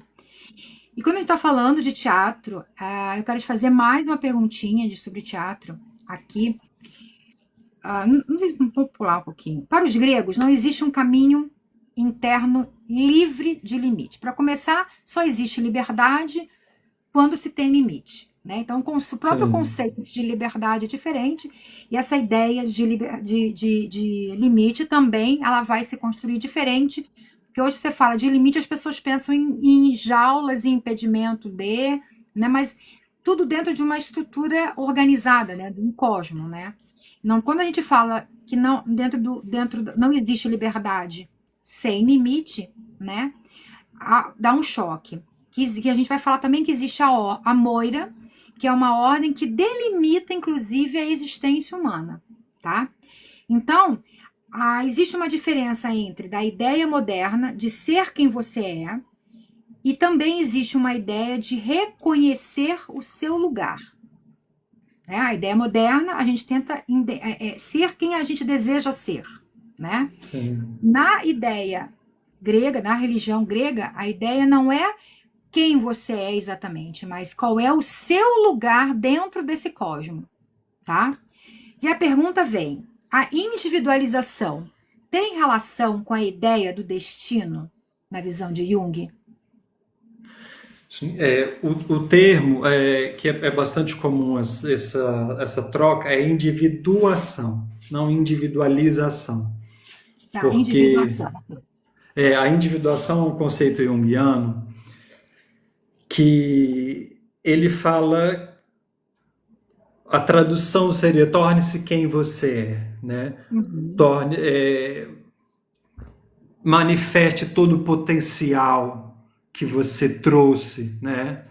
Que tá pode, ele não fala num destino de uma forma fixa, mas ele fala de um telos, né? A psicologia analítica a gente pode dizer que ele é teleológica, tem um telos, tem um objetivo, que é Sim. a individuação. E a individuação é jogar luz à sombra. À medida que eu vou reconhecendo o meu mito pessoal, as minhas sombras, né? Olhando para a minha sombra, identificando, dialogando, despotencializando o que ele chama de complexos, aí eu vou me tornando mais consciente. Acontece, o Jung não fala ampliação de consciência, ele fala ampliação de cosmovisão. E Ótimo. exatamente através do trânsito entre essas polaridades. O ego, ele é unilateral por natureza, ele só consegue estar em um lugar, e ele só Uhum. consegue apreender um lugar.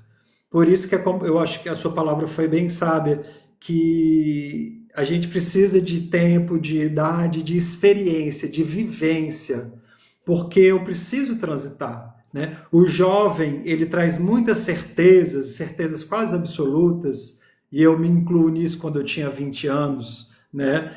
Porque a gente conheceu uma coisa, se apaixona pela coisa e acha que aquilo é a verdade. E a gente sai bradando aos quatro ventos e falando, é isso, descobri, né? Eureka. Mas aí, mais lá na frente, você vai viver uma coisa que te dá um choque de realidade. Você fala, poxa, não, mas isso daqui é tão real quanto aquilo outro, isso daqui também tem o seu valor, Uhum. né? Não, isso daqui complementa até, né? Enriquece a minha experiência. Então eu pego isso e somo com isso. E aí, agora a minha visão de mundo é isso mais isso. E aí Uhum. eu vou viver outras experiências e outras. E aí depois de um tempo a gente deixa de se apaixonar tanto, né? E aí a gente começa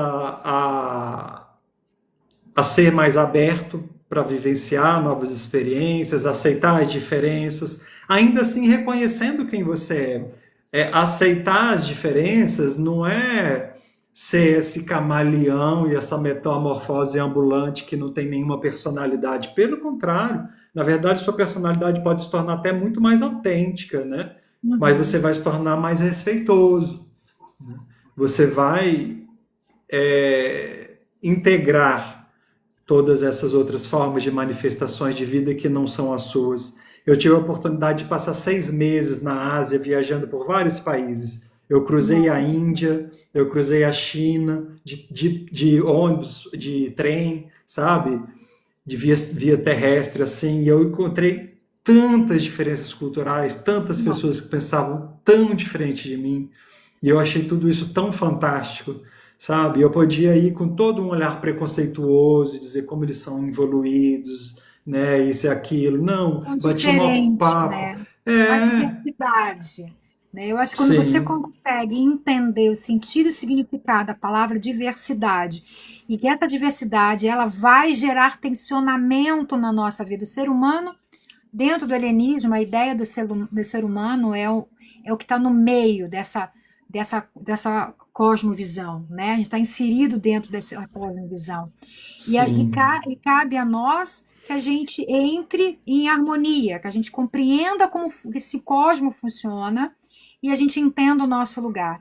Só que nós estamos aqui num momento, vivemos um tensionamento dicotômico, dual, enquanto que os deuses vivem em sinergia, em complementariedade, não tem disputa de quem que o que eu faço é melhor do que o outro faz, não. Cada um sabe o que vai fazer, bora fazer junto e vai acontecer, né? E a gente não, a sim, gente está o tempo todo nesse viver da justiça, né, da balança, né, o tempo todo na balança e sem conseguir encontrar a quantidade de pensamento ou de gestos ou de ações que coloca essa balança realmente, literalmente esse tensionamento da balança é fantástico, né? A justiça associada à balança tem tudo a ver, sim, porque é o que a gente sim. vê, esse tensionamento de polaridades, né? E isso é um exercício prático. Você não vive isso na teoria, você vive isso no teu dia a dia. E tu falaste uma coisa que eu gostei muito, que é a questão do autoconhecimento. Dentro do helenismo, nós temos as máximas délficas, e logo como carro-chefe, nós temos conheça a ti mesmo. Esse Sim. conheça a ti mesmo, né? Quando você começa a ter esse autoconhecimento, quando você começa a conhecer a você mesmo, você acredita, Jung, né? Você não, vamos colocar o Jung, vamos jogar essa bomba para o Jung, né? Vamos lá. Se a gente não gostar, é Jung que está errado, não somos nós, não. Né? O que o Jung fala, que esse autoconhecimento ele nos aproxima dessa ordem maior, que eu chamo de cosmo, que a religião grega chama de cosmo, ou ou tanto faz. De uma certa forma a gente pode olhar, porque o Jung ele vai falar que existe um eixo que ele chama eixo ego-self. E que a individuação, o telos que eu falei, é isso, através de sucessivas ampliações de cosmovisão, o ego vai se encaminhando, se direcionando ao self, né? Utopicamente, o Jung entendia que isso não é possível. Se você conseguisse abraçar todas as cosmovisões que existem nesse mundo, você teria a visão do todo.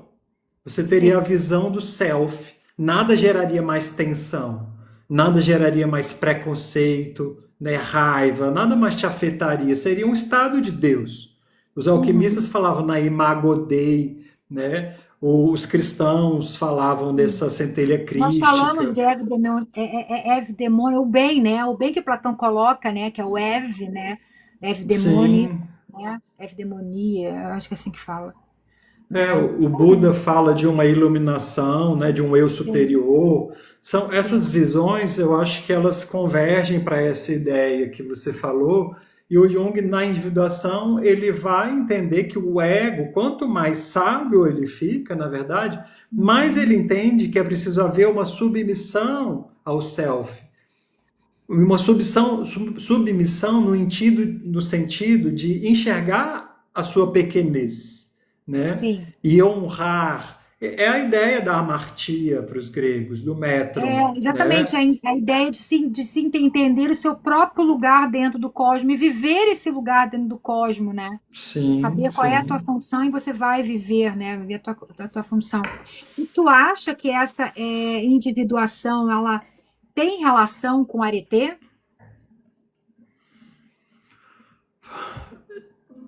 Pode ter uma relação no sentido, no arete aristotélico, né? A É o ideia areté com de, claros, o melhor, fazer, exercer e sim, ser, fazer o teu entender melhor, a né? virtude, né? Ser virtuoso, né? Sim. Em algum grau, sim. Em algum grau, sim. Ele não vai falar nesses termos, mas acho que a Sim. gente pode traçar paralelos. Porque à medida que você vai conhecendo esse seu lugar e do lugar onde você parte e tem equilíbrio nisso, você vai ser virtuoso, né? Você acaba sendo, eu não gosto dessa fala, mas enfim, a melhor versão de você mesmo, Pode né? ser. Sempre ela pode ser atualizada, né? Mas Mas você não com essa vai. ideia de evolução. Essa evolução, a ideia de evolução não cabe, né? Mas a Não. O ideia Jung. de autopercepção e de ca- elevar a sua capacidade de discernir sobre as tomadas de decisões com mais consciência, ou seja, quanto mais eu Sim, me conheço, mais eu desenvolvo a minha capacidade de tomar escolhas, de discernir, de escolher, né? Nesse sim, sentido, eu sim, acho que cabe mais com o pensamento grego, né? Porque essa ideia de sim. evolução, ela te remete a outras instâncias, a outros pensamentos que eu acho que não dialogam com a religião grega, né? Bom, Sim. os sonhos, vamos voltar um pouquinho de sonhos, que você falou de sonhos, né? Os gregos não viam os sonhos apenas como os processos internos, né? Esses sonhos também podiam ser sinais, mensagens, algo que atravessa o humano. Isso muda completamente a forma de se pensar os sonhos dentro da visão junguiana. Essa ideia grega de pensar os sonhos dialoga com a ideia junguiana de pensar o sonho? Bom, os antigos, né? Isso não é só uma prática grega, eles têm essa ideia do sonho também como um oráculo, uma espécie de oráculo, né? Sim. A voz dos deuses, né? Os deuses Hermes pode te visitar em sonhos, né? E os gregos vai dividir ali entre os oneiros, né? Cada um tem a sua Uhum. função. Você tem Ícelo, que vai trazer os pesadelos, né? Fântaso, que vai criar ali os cenários, né? O arquiteto dos sonhos e Morfeu, né? Que vai de certa maneira ali trazer a Orquestrar. narrativa, né? Criar a Sim. narrativa e como se fosse esse grande orquestrador. O Jung ele vai falar que quem cumpre com essa função é o self. E o Jung vai dizer que a gente tem duas categorias de sonhos. Uma são os pequenos sonhos, que são reações aos nossos restos diurnos, que inclusive é um termo freudiano também, né? Eu vivi várias coisinhas durante o dia que me afetaram e reverberaram, né, no meu ser. E a minha consciência talvez não percebeu, ou percebeu e não fez nada a respeito, porque não cabia, enfim. Eu tive desejos que não foram manifestos também, que eu não consegui expressar, ou que não tiveram oportunidade. E aí eu vou dormir. Os pequenos sonhos, eles vão agir mais ou menos dentro dessa esfera, né, de realização Uhum. dos desejos, de manifestação dessas emoções, desses sentimentos, né, através de imagens. Para Jung, isso promove o equilíbrio psíquico, né? O sonho tem uma função de homeostase. Aí você tem os grandes sonhos.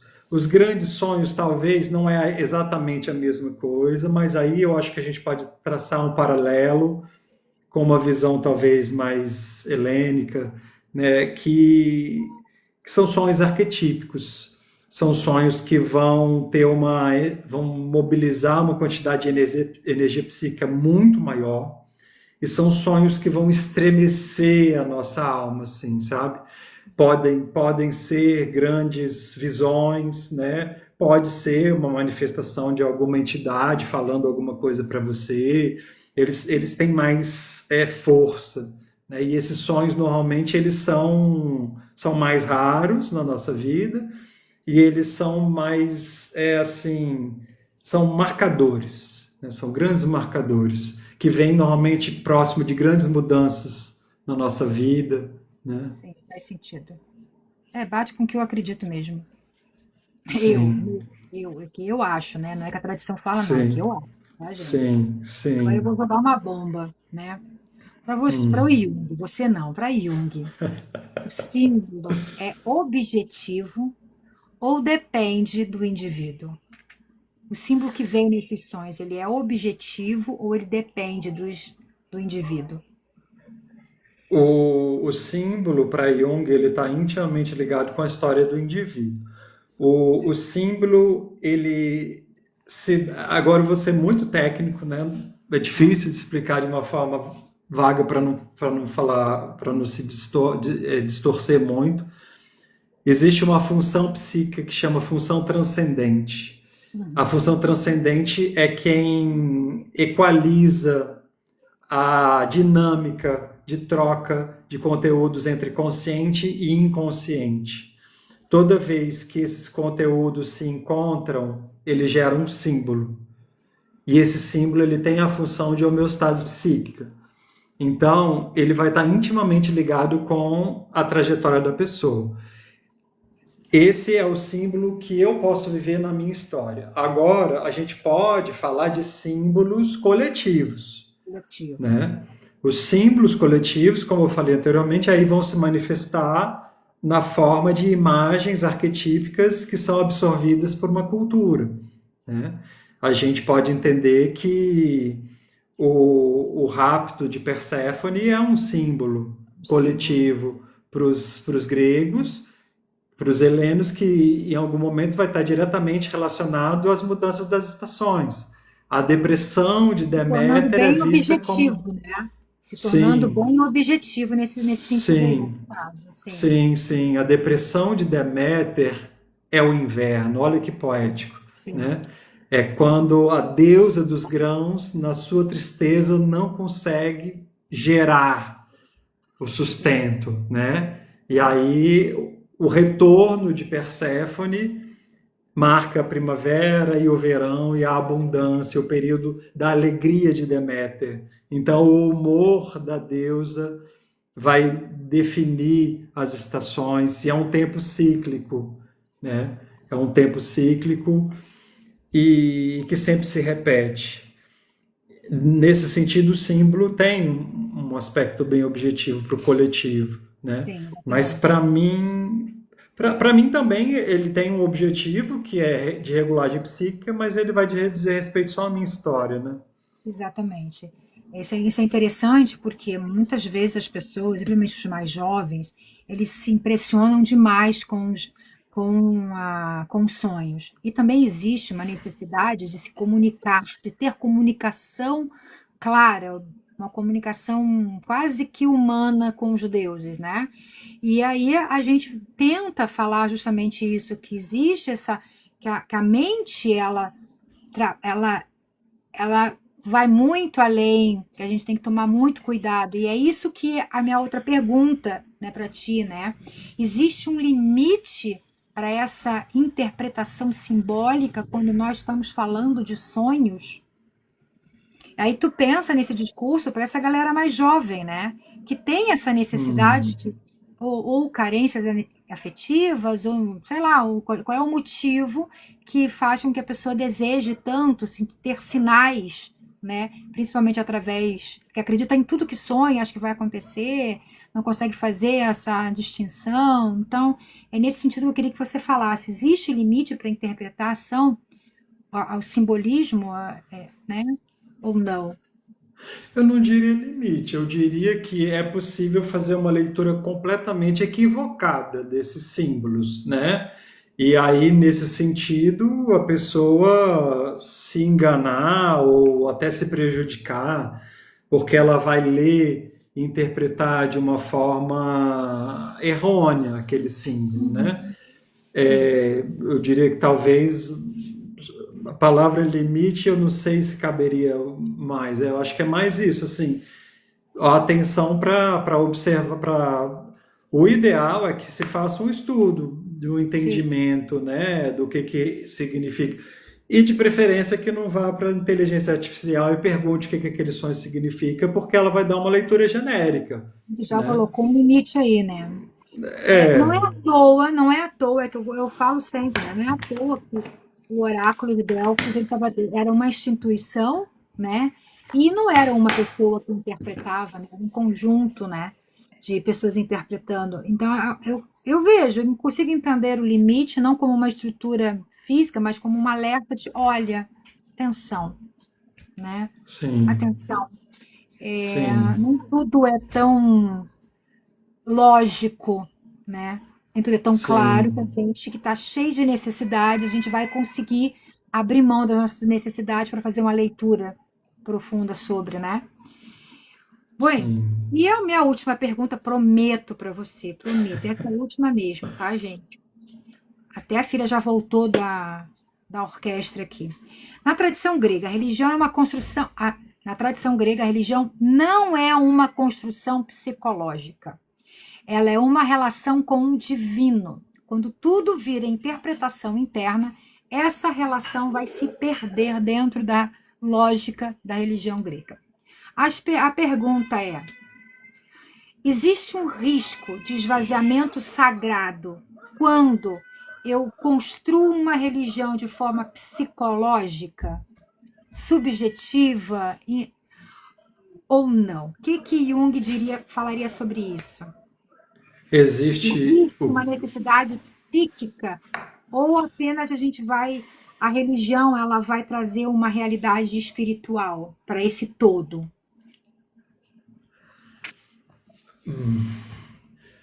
tem uma questão que o Jung ele não acreditava que existe uma religião certa melhor que a outra, né, que vai trazer todas as respostas, mas ele entendia que se você segue uma religião, você deve agir de acordo com os princípios dessa religião, né?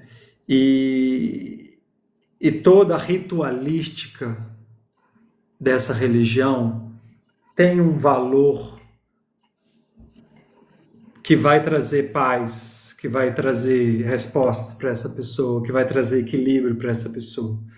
Né? Ele dava o exemplo da confissão católica.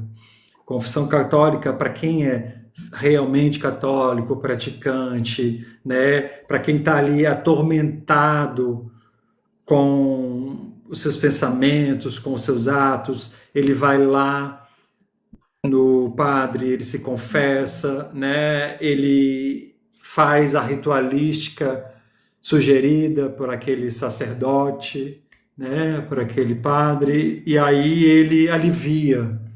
Então, esse rito, ele é sagrado, né?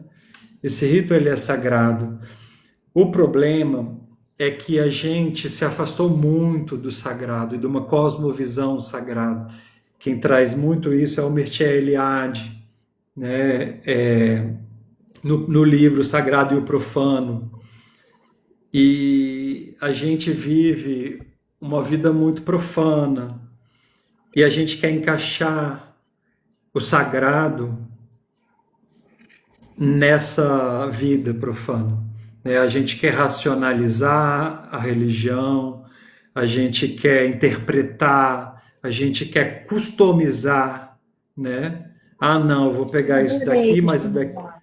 esse daqui eu gosto mais dessa outra, então eu vou botar essa daqui. Então, assim, você não está vivendo contato com o sagrado, né? Para viver o contato com o sagrado, e assim, tem muitas opções, né? Tem muitas opções. Inclusive o budismo, que nasce na Índia, talvez até como um contramovimento para o excesso de divindades, o excesso de ritualística. Buda é minimalista, né? Buda talvez seja a religião mais a prática espiritual, né? O budismo, na sua essência, não é uma religião, mas o budismo é a prática espiritual mais minimalista que existe. É você consigo mesmo e o contato com esse eu superior, né? Através da meditação, você vai ali receber intuições, receber inspirações, equilibrar. Hoje a gente já tem vários estudos que mostram que você reduz a ansiedade, que você tem uma série de benefícios, né, com a prática meditativa e com as sugestões, né? Eles têm diversas ritualísticas também, né? Hoje já tem muitos tipos de budismo, né? Budismo tibetano, Zen budismo, enfim, Sim, diferentes escolas aí. Mas onde quer que você vá, busca esse contato com o sagrado, né? E o contato com o sagrado vai ser através desses ritos, né? Desses ritos. sim. O excesso da subjetividade, querer subjetivar tudo, né? O excesso de colocar o meu eu em primeiro lugar em tudo, e aí a gente acaba fazendo algumas falas de deslegitimar tradições étnicas, né? Querendo transformar as tradições étnicas para que elas caibam nos nossos bolsos, ou até mesmo as religiões mais recentes, ou para o próprio cristianismo, as tradições afros, enfim, né? A gente vê muito isso. Sim, E o que hoje, né, o que mais me incomoda, de certa forma, é como se eu, né, o grupo que realmente pratica uma religião étnica, como deve ser, parece que estudar, ler, está no contrafluxo dessa sociedade que prefere pegar coisas e bom, não me cabe, isso para mim não me cabe, mas para quem pertence, para quem deseja fazê-lo, que faça, né? Para mim, o que tem coerência, o que tem sentido é mergulhar naquilo que eu me propus a fazer, né? E aí a gente acaba realmente, eu acho que a gente acaba se perdendo um pouco, né? Quando a gente não sim, sabe para onde, que tem clareza do que está fazendo, né? Enfim, é isso aí. sim, Mas gratidão sim. pela tua fala final, eu me senti abraçada, acolhida. Aqui nos comentários, aqui o pessoal lá do grupo está aqui, nossa, eu pensei, falou para você, falou para mim, tá certo. Ai, muito obrigada. Estou muito feliz, ô Guilherme. A gente já foi uma hora e meia, estamos quase 2 horas, mas está muito gostoso mesmo. A tua fala, teu conhecimento sobre mitologia. Nossa, é impressionante como tu conhece de mito, né? Que legal, que gostoso. Né? Eu acho que o pessoal aqui, todo mundo fez um monte de pergunta, um monte de gente queria subir, mas quem sabe no outro momento a gente não faz mais aberto, né? Porque a Sim, galera sim. tem um monte de gente com um monte de pergunta querendo fazer para ti. Alguns querendo até consulta particular também, mas, né? Mas ó, de coração mesmo, eu acho que você enriqueceu muito trazendo a visão de Jung. Como Jung olhava para os gregos, né, para a tradição grega, no recorte mitológico, ver esses mitos psicologicamente, fazendo uma releitura das funções cósmicas como arquétipos. Para mim fez bem, muito sentido quando eu fiz essa associação de função com arquétipos, né? Peguei menos ranço de arquétipo, te confesso, bom, né? E dá para a gente começar a explorar um pouquinho mais esse entendimento da manifestação dos deuses, desses arquétipos manifestando em nós. Eu gostei muito, acho que foi super mega produtivo, né? Espero que você tenha gostado, né? E aqui estão os meus agradecimentos. Eu que agradeço bastante o convite. Esse é um assunto fascinante mesmo. Eu sou apaixonado pelo que eu faço, né? Gosto muito, tanto no sentido de dar aulas, dar palestras, de fazer lives, ter essas trocas, quanto na prática clínica, de ver tudo isso acontecendo. E sou fã do seu trabalho também, parabéns, né? Obrigada. Parabéns, eu acho muito legal e muito importante essa sua iniciativa. E Assim vamos como marcar uma você, eu parte também 2. uso, eu não falo por mim não, tá? Não falo, apesar das pessoas falarem tudo que eu que falo, não, eu falo por Walter Bucket, por Jean-Pierre Verman, por Homero, sabe? Eu não falo por mim, não, nada, Sim, não tiro nada do meu eu, que eu só falar, eu não, é o que eu digo, agora é meu lema, eu não tenho dia para pagar um advogado para falar o que eu penso, então eu falo o que os outros pensam, é mais seguro. sim. E obrigado. E vamos combinar assim uma parte Vamos sim, 2, vamos ver combinar o sim, formato melhor. E né? E aí eu já vocês aí sei também. agora que a tecnologia, sou novo no TikTok, né? Não conhecia, então, enfim. E é isso aí, meu povo. Vamos conhecer o canal do Guilherme, né? Ele tem vários vídeos super interessantes. O primeiro vídeo que eu vi dele foi sobre oráculo. Eu falei, opa, oráculo. Aí quando ele começou a falar que oráculo ó, é diferente, opa, fiquei, falei, depois disso aí, todo vídeo que ele passa na minha foi, opa, deixa eu continuar seguindo, ouvindo, porque tem uma informação interessante, tá? Então Obrigado. a gente encerra aqui a nossa live. Mais uma vez, muito obrigada, né? Sefa Haristou para Polido Liato Liaço. E vamos que vamos, né? Até para o nosso próximo encontro aqui, tá bom? Um Tá abraço, joia. obrigadão. Beijinho, Até tchauzinho. mais, gente. Até.